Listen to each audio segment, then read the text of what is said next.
I'm honored that you asked the question. You phrased this question with a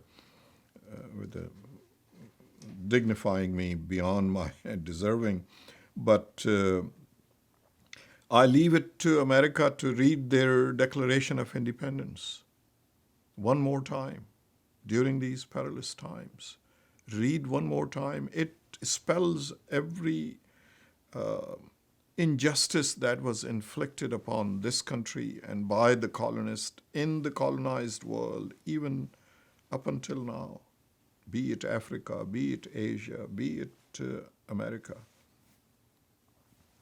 Read it, and that was my falling in love with the United States Constitution.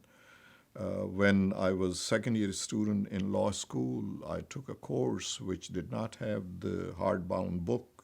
These were the loose materials. I picked them up one afternoon, finishing from college, went to the shop and picked up the materials and brought them home, brought them to the dormitory where I was living, got in the bus and then came to my dormitory.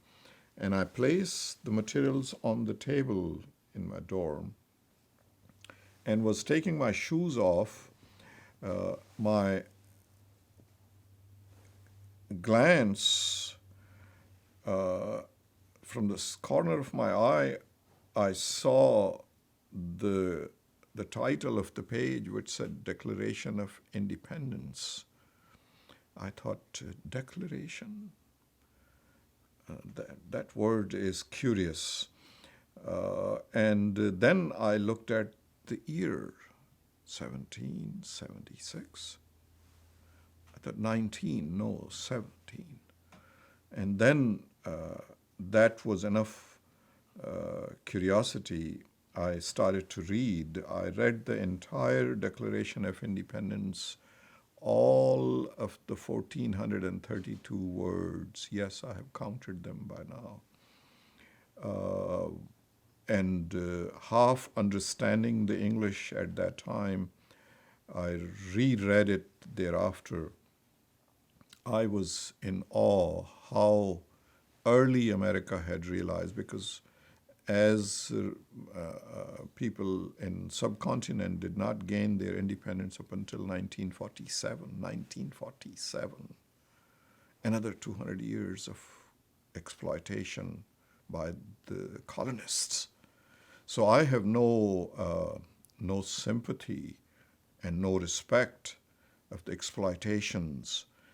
My American Declaration of Independence speaks volume of the unfairness of the injustices, count by count. All 18 grievances listed in our Declaration of Independence speak volume of the unfairness the way world has been treated.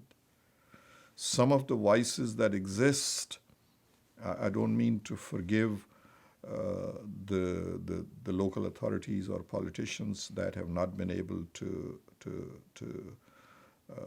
repair those vices or deal with those vices, but those have been caused by the colonist.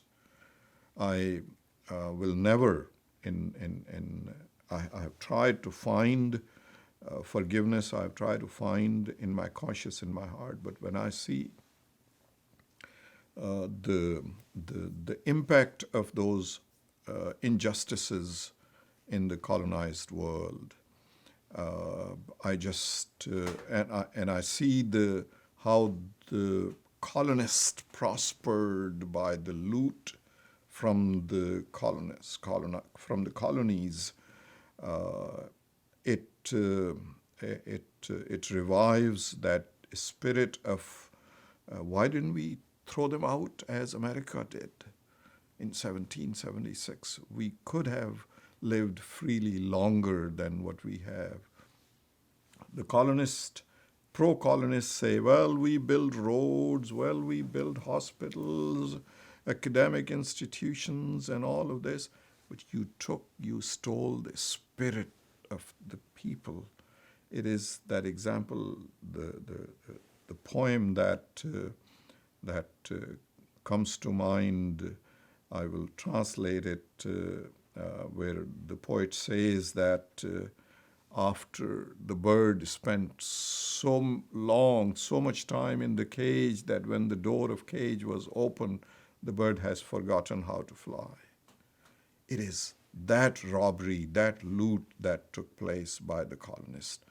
And if anybody wants to see the words of the unfairness, justice, read the Declaration of Independence, and you will see that how fortunate we were to have gained our independence